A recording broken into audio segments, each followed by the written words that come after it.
దేవునికి స్తోత్రములు. మరి దేవుని మహాత్మను బట్టి ఈ ఆదివారం కూడా ఆయన సన్నిధిలో మనం ఆయన నామస్మరణ చేయడానికి దేవుడు అవకాశం ఇచ్చి ఉన్నారని నమ్ముచున్నాం. ప్రియులారా, మరి ఆదివారం సోషల్ మీడియాలో చూస్తున్నప్పుడు ఒక పదం నాకు కనిపించింది. ఆ పదం ఏంటంటే పెంతెకోస్తు పండగ.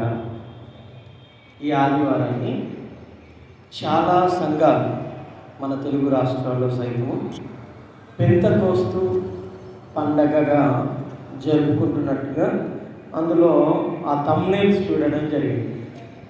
అసలు పెంతెకోస్తు అంటే ఏంటి? నేడు ఎందుకు పెంతెకోస్తును జరుపుకుంటున్నారు? నాడు ఎందుకు పెంతెకోస్తును అనే పండగ జరుపుకున్నారు?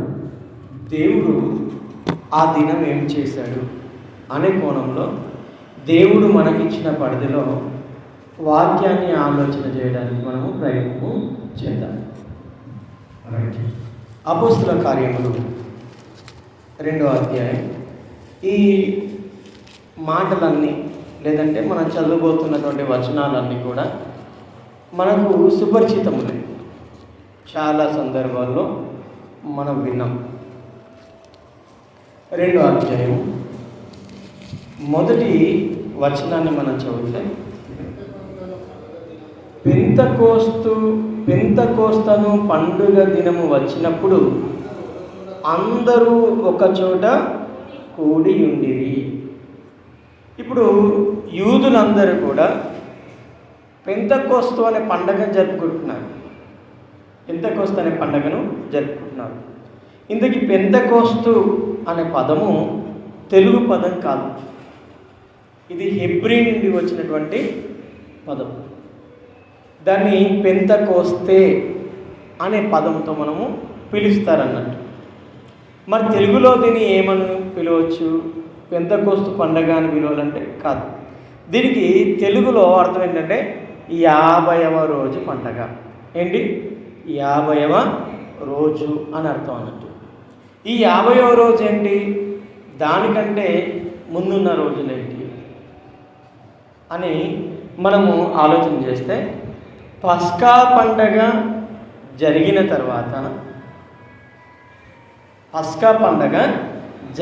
తర్వాత 50వ రోజు జరుపుకునే పండగకు ఏం పేరు? పెంతెకోస్తు పండగ అని అర్థం. యూదులు కానీ ఇజ్రాయేలీలు కానీ ఆనాటి కాలంలో ప్రతి సంవత్సరం ఏం చేసేవారు? పస్కా పండగ జరుపుకునేవారు. పస్కా పశువును బలించేవారు. అలా ఆ పస్కా రోజు యేసు ప్రభువును వాళ్ళు బలిచ్చేశారు. ఎక్కడ? శిలువ పైన ఆయనను శిలువ మరణానికి అప్పగించేశారు పస్కా పండగ సమయంలో. అలా ఆయనను అప్పగించిన తర్వాత ఆయన 3వ దినం తిరిగి లేచిన తర్వాత 40 దినములు ఏం చేశారంటే సమాజంలో కొన్ని ప్రాంతాల్లో ఆయన తిరుగుతూ ఎన్నో అద్భుతాలు, ఎన్నో సూచక్రియలు మనం చేసినట్టు చూస్తాం. ఆ మాట కూడా చూద్దాం. అపోస్తుల కార్యములు 1వ అధ్యాయం 3వ వచనం చదవండి. ఆయన శ్రమపడిన తర్వాత 40 దినముల వరకు వారికి అగపడుచు. ఏంటి? మరణించిన వ్యక్తి సమాజం ఏం చేసిందంటే ఆయన్ని సిలువేసి సమాధిలో పెట్టేసింది. కానీ మనుషులందరూ ఏలికలుగా కూడి ఒక చెడ్డ సాక్ష్యము చెప్పి సిలువను వేసిన తర్వాత అందరూ గుమ్ముగూడి సిలువేశారు. సిలువను వేసిన తర్వాత 3వ దినము లేచిన తర్వాత ఎన్ని దినాలు మళ్ళీ ఆయన అగపడ్డాడట? 40 దినముల వరకు వారికి అగపడుచు దేవుని రాజ్యమును గురించి బోధించుచు అనేక ప్రమాణములను చూపి, అంటే రుజువులను చూపి వారికి తన్ను తాను సజీవునిగా కనపరుచుకొనెను. ఎవరి గురించి ఇది రాయబడుతుంది? ఆయన అంటే ఎవరు? యేసు ప్రభు, మనం నమ్మిన ప్రభు, మన రక్షకుడు, మన దేవుడు ఎలాంటి వాడంటే మరణించి తిరిగి లేచి అనేక ప్రమాణాలను చూపి దేవుని రాజ్యం గురించి బోధించుచు తన్ను తాను సజీవుడిగా కనపరుచుకున్నాడు. అంటే మృతిని జయించిన వాడు మన దేవుడు, మన రాజు. అందరికీ తన్ను తాను సజీవుడిగా కనపరుచుకున్న తర్వాత కొన్ని మాటలు తనతో ఉన్నవారికి చెప్తున్నాడు. ఏమని చూడండి, ఆయన వారిని కలుసుకొని ఈలాగు ఆజ్ఞాపించెను. 4వ వచనం చదువుతున్నాను. ఆయన వారిని కలుసుకొని ఈలాగు ఆజ్ఞాపించెను. ఏంటంటే మీరు యెరూషలేములో నుండి వెళ్ళక, నాయన ఇదిగో నేనిప్పుడు ఆరోహణము అయిపోతాను, తండ్రి దగ్గరికి నేను వెళ్తున్నాను. అయితే నేను వెళ్తున్నప్పుడు మీకు మాట చెప్తున్నాను. ఏమనంటే మీరు యెరూషలేములో నుండి ఎటు వెళ్ళకండి, అక్కడే ఉండండి. యెరూషలేములో నుండి వెళ్ళక నా వలన వినిన తండ్రి యొక్క వాగ్దానము కొరకు కనిపెట్టుకోండి అని చెప్తున్నాడు. యేసు ప్రభువు తండ్రి ఇచ్చినటువంటి వాగ్దానములను ఆ రోజు ఉన్నటువంటి ప్రజలకు తెలియజేశాడు. ఆ వాగ్దానం కొరకు ఇప్పుడు ఎవరు ఎదురు చూడాలంట? ఆ రోజు ఉన్నటువంటి ఆ ప్రజలకు ఆయన ఏం చెప్తున్నాడంటే నా వలన వినిన తండ్రి యొక్క వాగ్దానము మీరు వాగ్దానం కొరకు కనిపెట్టుకోండి అంటున్నాడంట. కనిపెట్టుకోండి అంటున్నాడు. ఏంటా వాగ్దానం అని మనం ఇంకా అక్కడే ముందుకు రాగలిగితే, యోహాను నీళ్ళతో బాప్తిసం ఇచ్చాను కానీ కొద్ది దినములలోగా మీరు పరిశుద్ధాత్మలో బాప్తిస్మము పొందెదరు. ఇది పరిశుద్ధాత్మలో బాప్తిస్మం పొందుట గురించి ప్రభు చెప్పినటువంటి మాట. నా వలన వినిన సంగతులు ఎవరి ద్వారా వచ్చాయి? ఎవరిచ్చారు ఆ వాగ్దానం? తండ్రి వలన. నా వలన వినిన తండ్రి యొక్క వాగ్దానం. ప్రభు ఏం చెప్పాడంటే, నాయన మీరు నీళ్ళతో బాప్తిసం పొందుతున్నారు, యోహాను నీళ్ళతో బాప్తిసం ఇచ్చాడు, కానీ మీరు ఎందులో బాప్తిసం పొందవలసి ఉంది? పరిశుద్ధాత్మతో మీరు బాప్తిజం పొందవలసి ఉంది. అది తండ్రి వలన వచ్చినటువంటి తండ్రి యొక్క వాగ్దానం. ప్రభు వాళ్ళకు ముందుగానే చెప్పేసినట్టుగా మనము చెప్తాం. దాన్ని లూకాసు వార్తలో ప్రభు అడుగుమని కూడా చెప్తారు. చూడండి, లూకాసు వార్త 11వ అధ్యాయం. లూకాసు వార్త 11వ అధ్యాయం 13వ వచనం చూడండి ఒకసారి. 11వ అధ్యాయం. పరలోకమందున్న మీ తండ్రి తను అడుగువానికి పరిశుద్ధాత్మను ఎంతో నిశ్చయముగా అనుగ్రహించును అనిను. అరే శిష్యులతో ప్రభు చెప్తున్నాడు, నాయన మీరు ఒకవేళ అడిగితే ఆయన పరిశుద్ధాత్మను మీకు ఇస్తాడు అని చెప్తున్నాడు. అంటే ప్రారంభంలో పరిశుద్ధాత్మను అడగమని ఎవరు నేర్పిస్తున్నారని మనకి ఇక్కడ అర్థమవుతుంది. ప్రభువే ఏం నేర్పిస్తున్నాడంటే, మీరు పరిశుద్ధాత్మను అడగండి, అడిగిన వారికి తండ్రి ఏం చేస్తాడట? నిశ్చయముగా ఇస్తాడు, నిశ్చయముగా ఇస్తాడు అనే మాటను మనము చూస్తున్నాం. మరి ఆ అడుగుతున్నటువంటి ఆ పరిశుద్ధాత్మ, ఆ వరం, ఆ వాగ్దానం ఎప్పుడు వాళ్ళు పొందుకుంటారు అంటే, ప్రభువు వెళ్ళిన తర్వాత, ప్రభువు మళ్ళీ తిరిగి లేచి తండ్రి యొద్దకు వెళ్ళిన తర్వాత ఆ వరాన్ని వాళ్ళు పొందుకుంటారు. ఆ మాట కూడా చూస్తే యోహాను సువార్త 16వ అధ్యాయం. యోహాను సువార్త 16వ అధ్యాయం 7వ వచనం చూడండి.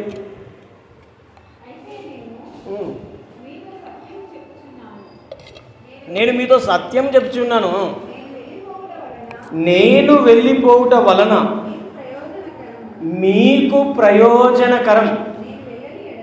నేను వెళ్ళని ఎడల ఆదరణకర్త మీ వద్దకు రాడు. తండ్రి వల్ల వాగ్దానం పొందుకున్నారు. తండ్రి యొక్క వాగ్దానం ఏంటంటే పరిశుద్ధాత్మను వరం ప్రజలకు కావాలి. యోహాను నీళ్లతో బాప్తిజం ఇస్తున్నాడు, కానీ పరిశుద్ధాత్మతో కూడిన బాప్తిజం జరగాలి. పరిశుద్ధాత్మతో కూడిన బాప్తిజం జరగాలి అని అంటే ప్రభువు వెళ్ళాలి తండ్రి యొద్దకు. అప్పుడే పరిశుద్ధాత్మ ఆదరణకర్త మీ యొద్దకు వస్తాడు. 14వ అధ్యాయం, అదే యోహాను సువార్త 14వ అధ్యాయం 10వ వచనం కూడా మీరు చూస్తే, మీరు నన్ను ఏర్పరచుకోలేదు, మీరు నా పేరట తండ్రిని ఏమి అడుగుదురో అది ఆయన మీకు అనుగ్రహించినట్లు మీరు వెళ్ళి ఫలించుటకు, మీ ఫలం నిలిచి ఉండుటకును,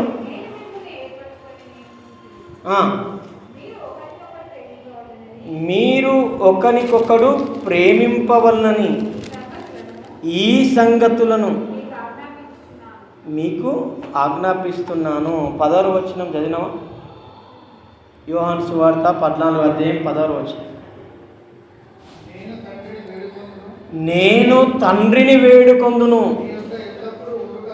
మీ యొద్ద ఎల్లప్పుడూ ఉండుటకై ఆయన వేరొక ఆదరణకర్తను అనగా సత్యస్వరూపియగు ఆత్మను మీకు అనుగ్రహించును. 19వ వచనంలో మిమ్మును అనాథలుగా విడువను. ఏమండి, మనము ఇప్పుడు అనుకుంటున్నాం ఏమనంటే మనతో ఎవరు లేరు అని మనం అనుకుంటున్నాం. కానీ దేవుడు ఏమంటున్నాడు? మిమ్మును అనాథగా నేను విడువను అంటున్నాడు. మనతో ఎల్లప్పుడూ ఉండడానికి మీ వద్ద ఎల్లప్పుడూ ఉండుటకై ఏంటంటే ఎప్పటికీ మీ మరణం వరకు, లేదంటే క్రీస్తు 2వ రాకడ వరకు మీతో ఉండుటకు అంటున్నాడు. మీతో ఉండుటకు నేను తండ్రిని వేడుకొందును. ఎందుకంటే నేను మిమ్మల్ని వదిలేసి వెళ్తున్నాను కదా, ఇప్పుడు నేను తండ్రిని వేడుకొందును నీ వద్ద ఎల్లప్పుడూ ఉండుటకై ఆయన వేరొక ఆదరణ కర్తను అనగా ఉత్తరవాదిని అనగా సత్యస్వరూపియగు ఆత్మను మీకు అనుగ్రహించును. లోకం ఆయనను చూడదు, ఆయనను ఎరగదు గనుక ఆయనను పొందనేరదు. మీరు ఆయనను ఎరుగుదురు గనుక ఆయన మీతో కూడా నివసించును, మీతో కూడా ఉండును. ఇంతటి భాగ్యం, ఇంతటి వాగ్దానం ఆ రోజు తండ్రి చేశాడు. మనతో ఎల్లప్పుడూ ఉండడానికి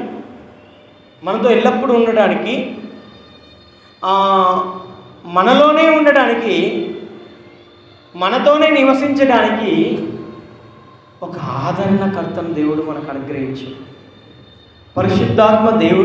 పరిశుద్ధాత్మని ఈ భూమి మీదకి పంపించడానికి ఆయన వాగ్దానం చేశాడు. ఆ వాగ్దానం ఎప్పుడు నెరవేరుతుందంటే ప్రభువు వెళ్ళిన తర్వాత.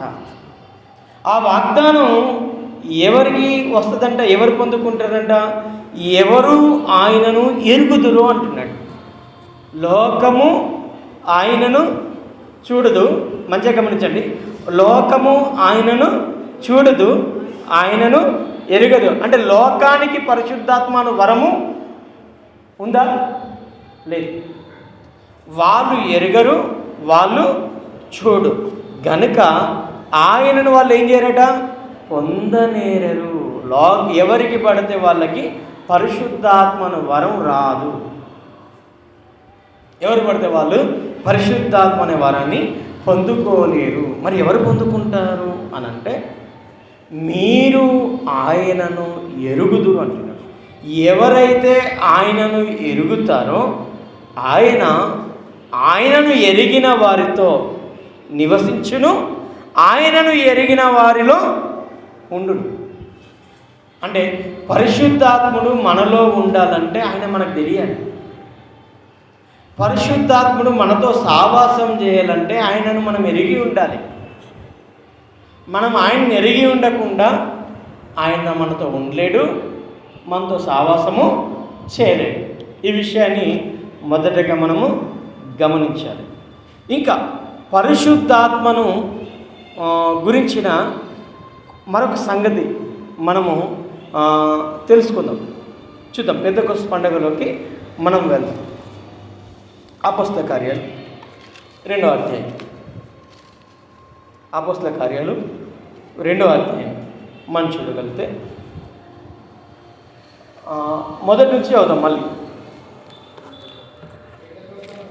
పెంతెకొస్తు పండుగ దినం వచ్చినప్పుడు అందరూ ఒకచోట కూడి ఉండిరి.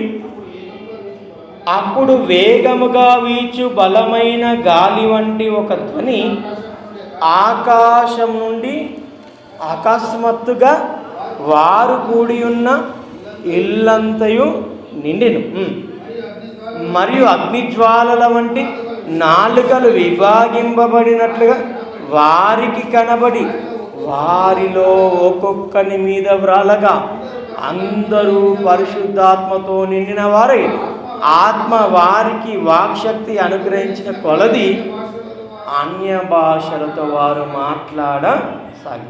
పెంతెకొస్తు అనే పండుగ దినమున 2 జరిగాయి. మొదటిది ఏంటంటే ఆత్మ దిగి రావడం. ఏం జరిగింది? పెంతెకొస్తు దినమున ఆత్మ దిగి రావడం, అందరి మీదికి రావడం. రెండవది ఆ ఆత్మను పొందుకున్న వారు ఆ ఆత్మ వారికి వాక్శక్తి అనుగ్రహించిన కొలది వాళ్ళు ఏ భాషలో మాట్లాడారట? అన్య భాషల్లో మాట్లాడారంట. ఇంతకు అన్య భాషలు అంటే ఏంటి? మనకు అర్థం కాని భాషల అన్య అంటే ఇప్పుడు అన్యజనులు ఉన్నారు. అన్యజనులు అంటే ఎవరు? దేవుణ్ణి ఎరుగని ప్రజలు. వాళ్ళకు కూడా మనం అన్యజనులమే. ఈ విషయం మనం బాగా గుర్తుంచుకోవాలి. మనకు ఈ మార్గం తెలియని వారు అన్యజనులు. వాళ్ళకి కూడా వాళ్ళ ధర్మంలో ఉండని వాళ్ళు, వాళ్ళ మతంలో ఉండని వాళ్ళు అన్యజనులే. ఈ విషయాన్ని మనము జ్ఞాపకం ఉంచుకోవాలి. వాళ్ళకి మనము అన్యజనులము, మనకు వాళ్ళు అన్యజనులు. ఏదో వాళ్ళు అన్యజనులు, మనమను వాళ్ళ దృష్టిలో మనం కూడా అన్యజనులమే. రైట్. అక్కడ ఆత్మ వారికి అనుగ్రహించిన కొలది వాళ్ళు ఏం చేశారట? అన్య భాషలతో మాట్లాడము ప్రారంభించారు. ఆ కాలమున ఆకాశం క్రింద నుండి ప్రతి జనములో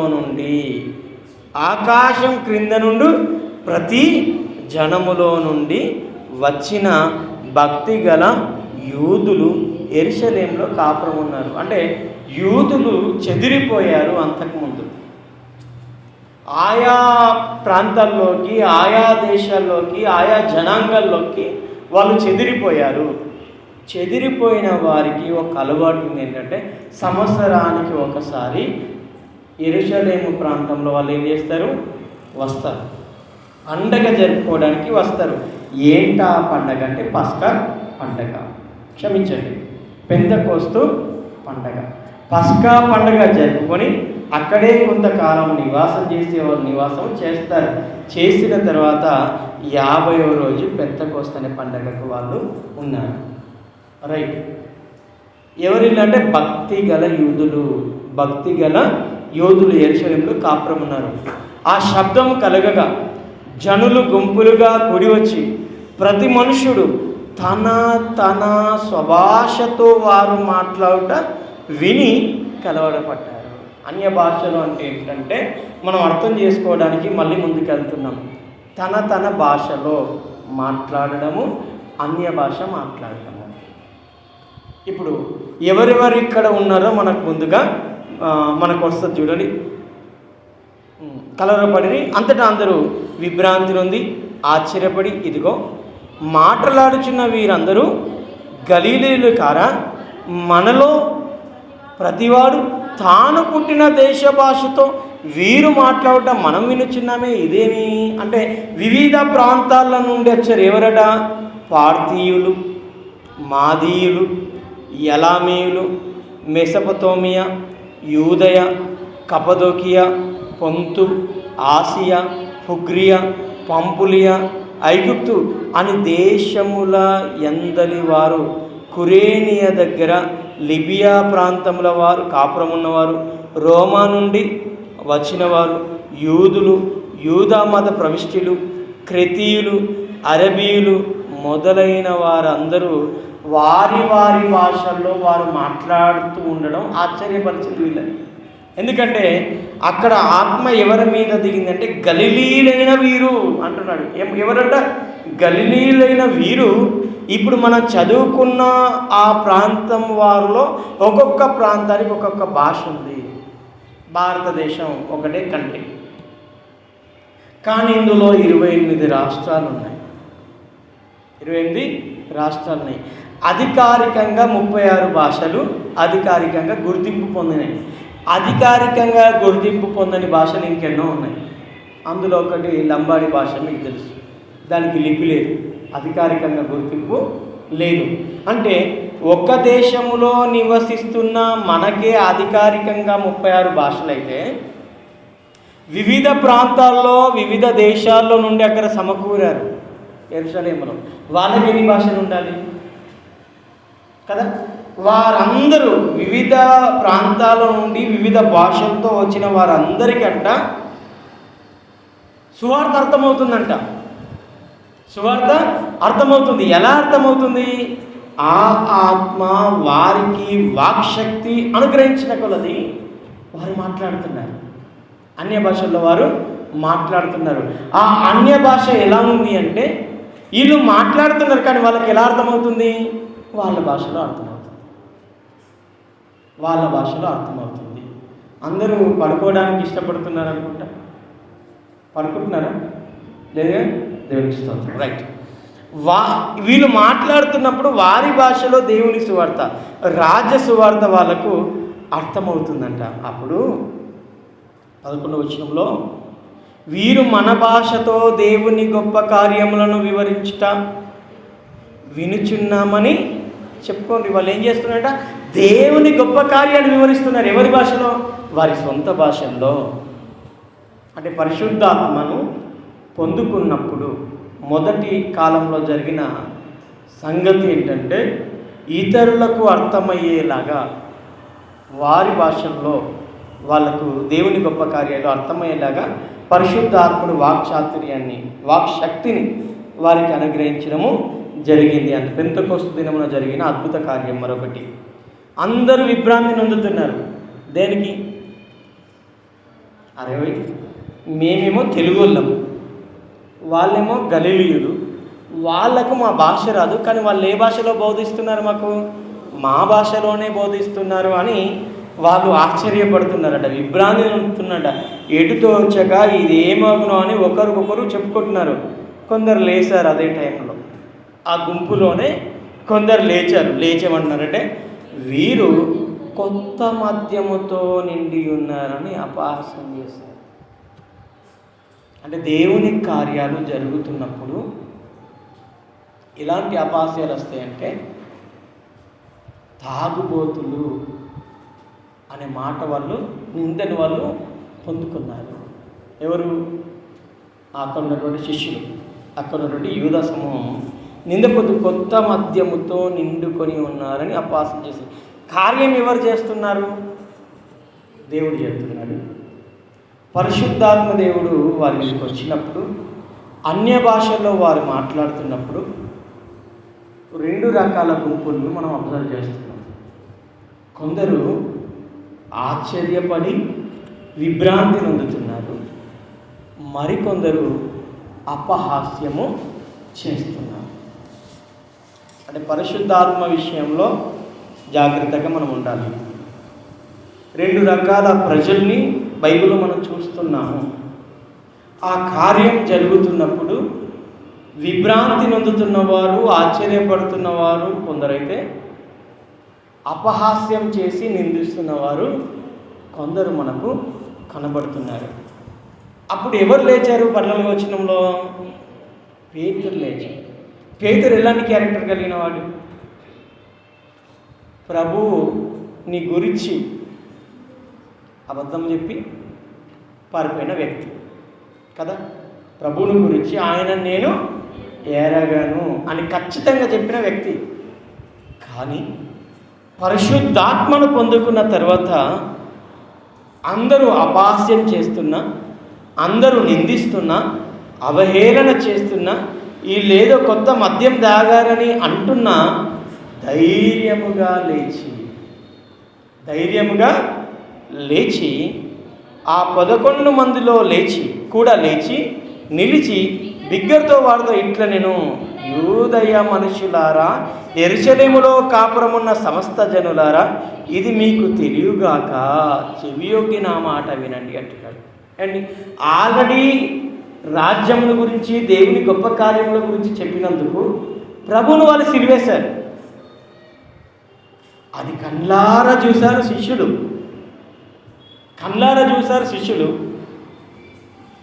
అప్పుడు భయపడ్డారు, పారిపోయారు, ప్రభువును ఒక్కని చేసేశారు. ప్రభువును సిలువకు అప్పగించినప్పుడు శిష్యులు ఎవరు ఆయనతో లేరు, ఎక్కడోళ్ళు అక్కడ వెళ్ళిపోయారు, భయపడ్డారు. కానీ ఎప్పుడైతే వారు పరిశుద్ధాత్మతో నిండుకున్నారో, ఎప్పుడైతే పరిశుద్ధాత్మ వారి మీదకి వచ్చిందో, ఎప్పుడైతే ఆ ఆత్మ వారికి వాక్శక్తిని అనుగ్రహించిందో, అప్పుడు వారు శక్తిని పొందుకుంటున్నారు. ఈ విషయం మీకు చెప్పాలనుకుంటున్నాను నేను. ఆత్మ లేనప్పుడు వారి యొక్క జీవితం, ఆత్మను పొందుకున్న తర్వాత వారి యొక్క జీవితాన్ని అర్థం చేయించాలనుకుంటున్నాను. ఆత్మ లేనప్పుడు ప్రభువును వదిలేశారు, ఎక్కడోళ్ళు అక్కడ వెళ్ళిపోయారు, అబద్ధాలు చెప్పేశారు, మేము ఎరగమని చెప్పేశారు. కానీ ఆత్మను పొందుకున్న తర్వాత అందరి ముందు వాళ్ళే లేచి ధైర్యంగా సాక్ష్యము చెప్తుంది. అంటే పరిశుద్ధాత్మ మనలో ఉంటే మనకు ధైర్యం వస్తుంది. పరిశుద్ధాత్మ మనలో ఉంటే దేవుని గురించి మనం సాక్ష్యము చెబుతాము. ఏ పరిశుద్ధాత్మ మనకు పెరిగితానని ఇవ్వదు అనే విషయాన్ని మనము జ్ఞాపకం చేసుకోవాలి. ఆయన వారితో లేచి, మనుషులారా, యెరూషలేములో కాపురమున్న సమస్త జనులారా, ఇది మీకు తెలియనుగాక చెవియొగ్గి నా మాటలు వినండి. మీరు ఊహించినట్టు వీరు మత్తులు కారు, పొద్దుపొడిచి జామైనను కాలేదు. యోవేలు ప్రవక్త ద్వారా చెప్పబడిన సంగతి ఇదే అని ప్రవచనమెత్తి చెబుతున్నాడు. ఆత్మ నేను వెళ్ళిన తర్వాత ఆదరణకర్త మీ వద్దకు వస్తాడు. ఆయన సర్వసత్యములోకి మిమ్మల్ని నడిపిస్తున్నాడు. ఇంకా ఇదిగో ప్రవక్తల గ్రంథాల్లో రాయబడినటువంటి మాటలు, యోవేలు ప్రవక్త ద్వారా చెప్పబడినటువంటి సంగతి ఇదే. అంత్యదినములయందు నేను మనుషులందరి మీద నా ఆత్మను కుమ్మరించెదను. మీ కుమారులు మీ కుమార్తెలు ప్రవచించెదరు. మీ యవ్వనులకు దర్శనములు కలుగును. మీ వృద్ధులు కలలు కందురు. ఆ దినములలో నా దాసుల మీదను నా దాసురాండ్ర మీదను నా ఆత్మను కుమ్మరించెదను గనుక వారు ప్రవచించెదరు. పైన ఆకాశమందు మహత్కార్యములను, కింద భూమి మీద సూచ్యక్రియలను, రక్తమును, అగ్నిని, పొగ, ఆవిరిని కలగజేయును. ప్రభువు ప్రత్యక్షమగు ఆ మహాదినము రాకమునుపు సూర్యుడు చీకటిగాను చంద్రుడు రక్తంగాను మారును. ఇదంతా ప్రవచనమే. ఎవరి ద్వారా రాయబడ్డ ప్రవచనము? యోవేలు ద్వారా రాయబడ్డ ప్రవచనం. అంత్యదినమందు నేను మనుషుల మీద నా ఆత్మను కుమ్మరించుదును. మనుషుల మీదన, మనుషులందరి మీదన, మనుషులందరి మీద. ఇప్పుడు ఈ యెరూషలేములో ఈ పెంతెకోస్తు పండుగలు మనుషులందరూ ఉన్నారా, కొందరే ఉన్నారా? మనము ఆలోచించాల్సిన సంగతులు వస్తున్నాయి. యెరూషలేము దగ్గర పెంతెకోస్తు అనే పండుగ దినమున మనుషులందరూ ఉన్నారా, కొందరు ఉన్నారా? కొందరే ఉన్నారు. అంటే ఆ వరం అనగా ఆ ప్రవక్త ద్వారా చెప్పబడినటువంటి సంగతి ఇంకా జరగాల్సిన దినాలు ఉన్నాయేమో. ఇంకా ఆ ఆత్మను మనుషులందరి మీదికి ఆ ఆత్మ వస్తుంది అన్నప్పుడు ఎలా వస్తుంది?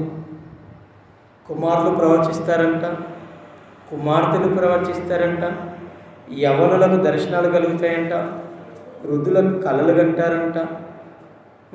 ఇంకేంటి? నా దాసుల మీదను నా దాసురాండ్ర మీదను నా ఆత్మను కుమ్మరిస్తాను, వారు ప్రవచిస్తారు అని చెప్తున్నప్పుడు ఇదంతా విషయాన్ని లేవనెత్తుతూ పేతురు గారు ధైర్యంగా చెబుతూ ముందుకు వెళుతూ ఉన్నప్పుడు జరిగిన గొప్ప కార్యం ఏంటంటే సంఘ స్థాపన జరగడానికి కూడా పరిశుద్ధాత్మ సహాయం కావాలి అనే విషయం మనకు అర్థమవుతుంది. ఇప్పుడు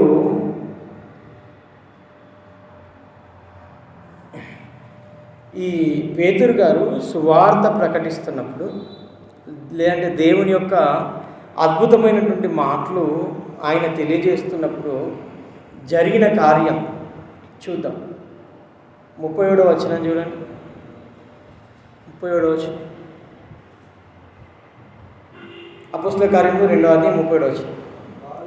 వారి మాట విని హృదయంలో నొచ్చుకొని, సహోదరులారా, మేమేమి చేతుమని పేతురును కడమ అపోస్తలులను అడగగా, పేతురు, మీరు మారు మనసు పొంది పాప క్షమాపణ నిమిత్తము ప్రతివాడు యేసుక్రీస్తు నామమున బాప్తిస్మము పొందండి, అప్పుడు మీరు పరిశుద్ధాత్మ అను వరము పొందుతురు. ఇక్కడ యోవేలు ప్రవక్త రాసినటువంటి సంగతి ఏంటంటే, మనుషులందరి మీద నా ఆత్మను కుమ్మరిస్తానన్నాడు. మనుషులందరూ ఆత్మను ఎలా పొందుకునే అవకాశం ఉంది అని అంటే కొన్ని కండిషన్స్ ఉన్నాయి. ఫస్ట్ ఏంటంటే మారు మనసు పొందాలి. నెక్స్ట్ ఏంటి? పాప క్షమాపణ నిమిత్తం ఏం చేయాలంట? బాప్తిస్మము పొందాలి. ఈ మారు మనసు లేకుండా తీసుకున్న మనకు ఒకటి తెలుసు ఏంటంటే, పరిశుద్ధాత్మ ఎప్పుడు మన మీదకి వచ్చాడంటే టక్కున మనం ఒక మాట చెప్తాం. ఏమనంటే, బాప్తిజం తీసుకున్నప్పుడు పరిశుద్ధాత్మ మన మీదకి వచ్చేసాడు అనే మాట చెప్తాం. కానీ అక్కడ జాగ్రత్తగా మనం ఆలోచిస్తే 38వ వచనంలో మీరు మారు మనసు పొంది అంటున్నాడు.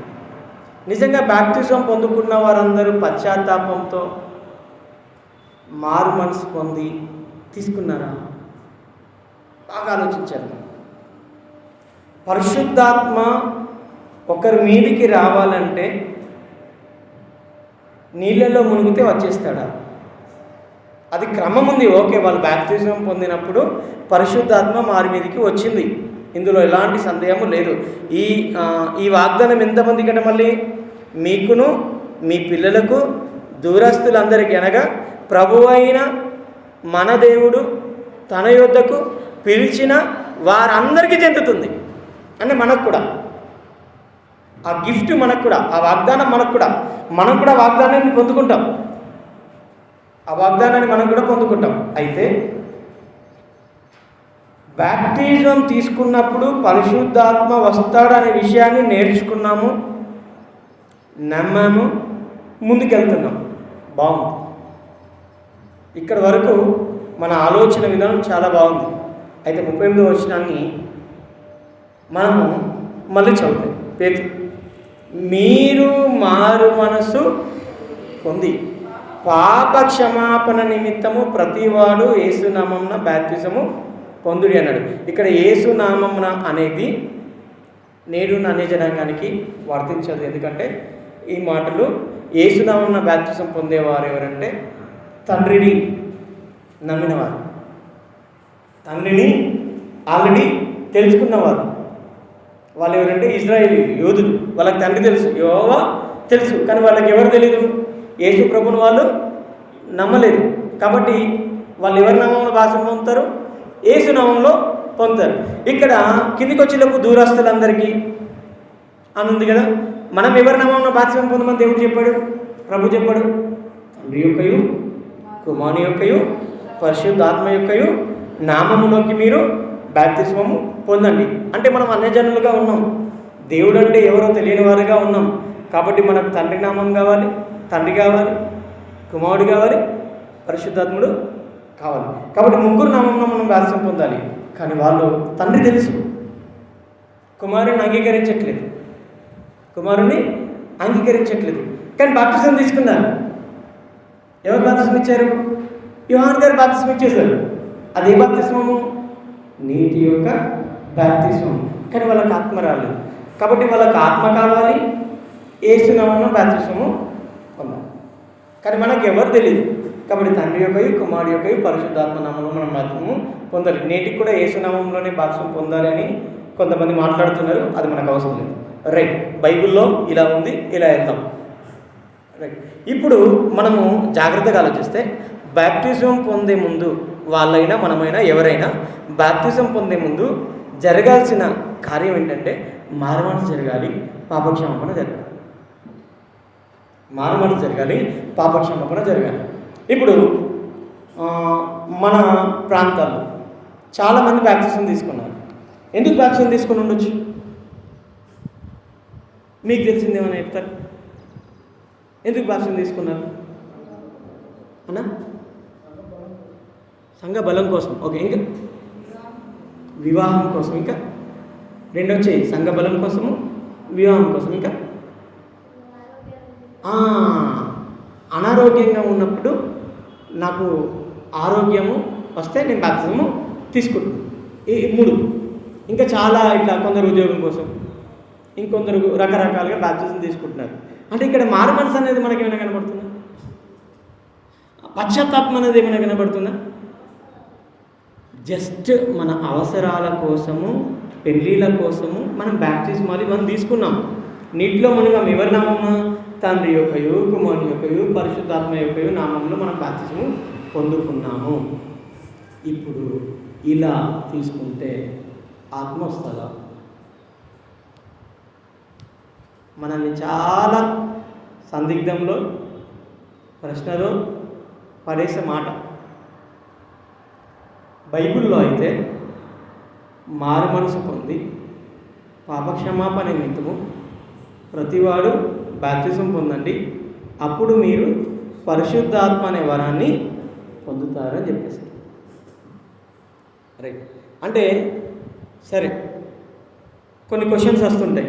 ఏంటంటే మరి నేనైతే వివాహానికి బాప్తిజం తీసుకున్నా, మళ్ళీ తీసుకోవాలా అనే సందేహం కూడా ఉంటుంది. నేను ఒకప్పుడు నాకు ఏం తెలీదు, మా అమ్మ నాన్న బాప్తిజం తీసుకోమన్నారు, నేను తీసుకున్నాను, మళ్ళీ తీసుకోవాలా అనే సందేహం. తీసుకోవచ్చు అని విన్నాం, మళ్ళీ తీసుకున్న సందర్భాలు కూడా ఉన్నాయి. కానీ బైబిల్లో బాప్తిస్మము ఒకటే అని రాయబడ్డది. రైట్, మొత్తానికి తండ్రి యొక్కయు, కుమారుని యొక్కయు, పరిశుద్ధాత్మ యొక్కయు నామంలో మనము బాప్తిస్మము తీసుకున్నాము. అయితే మనకి ఇప్పుడు వచ్చే ప్రశ్న ఏంటంటే, మరి అప్పుడు నాకు మారు మనసు లేదు కదా, అప్పుడు నాకు పశ్చాత్తాపం లేదు కదా, మరి పరిశుద్ధాత్మ దేవుడు నాలో ఉన్నాడా లేదు? క్వశ్చన్. పరిశుద్ధాత్మ నాలో ఉందా లేదా అనేది క్వశ్చన్. ఇది మనం గమనించుకోవాలి అని అంటే మనం ఏం చేయాలంటే, పరిశుద్ధాత్మను పొందినవారు, పరిశుద్ధాత్మ ఒక్కరిలో ఉంటే ఏం కార్యాలు జరుగుతాయి, ఆయన ఏం చేస్తాడు అనే విషయం మనకు తెలిస్తే మనలో పరిశుద్ధాత్మ దేవుడు ఉన్నాడా లేదా అనేది ఈజీగా మనకు అర్థమవుతుంది. ఆత్మ లేనివాడు నావాడు కాడు అని ప్రభు సెలవిస్తున్నాడు. ఇది కొద్దిగా కఠినంగా, సందిగ్ధంగా, భయంతో మనం ఆలోచించాల్సినటువంటి విషయం. ఒకవేళ మనం బాప్తిజం పొందుతున్నప్పుడు మనకు మారు మనసు ఉంది, పాపక్షమాపణ, పశ్చాత్తాపడ్డం, అలా తీసుకున్నాం, కంపల్సరీ పరిశుద్ధాత్మ బాప్తిజం తీసుకున్నప్పుడు వస్తాడు. కానీ కార్యం జరగాలి అంటే, ఆ పరిశుద్ధాత్ముడు మనలో కార్యం చేయాలి అంటే ఎప్పుడు ఆ కార్యం జరుగుతుంది అంటే, నువ్వు మారు మనసు పొందితే తప్ప ఆ ఆత్మకార్యం నీలో జరగదు. నువ్వు మనసును మార్చుకొని పశ్చాత్తాపడేంత వరకు ఆ ఆత్మదేవుడు నీలో కార్యం చేయడు అనేది సర్వసత్యం.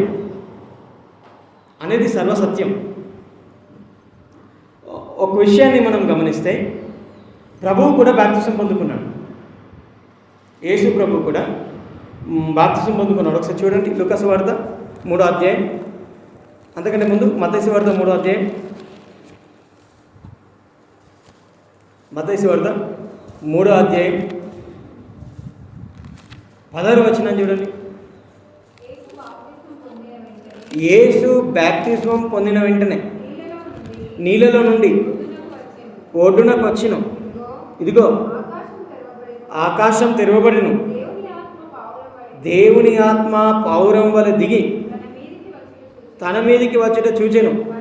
మరియు ఇదిగో ఈయనే నా ప్రియకుమారుడు, ఈయన యందు నేను ఆనందించుచున్నానని ఒక శబ్దము.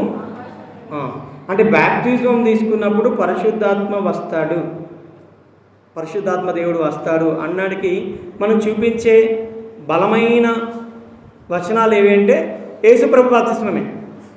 అవునంటారా? అదొకటి. అపోస్తుల కార్యంలో ఉన్నటువంటి బాప్తిస్మం, రైట్, 2. ఇంకోటి లూకా సువార్త 3వ అధ్యాయం, లూకా సువార్త 3వ అధ్యాయం 21వ వచనాన్ని మనం చూస్తే,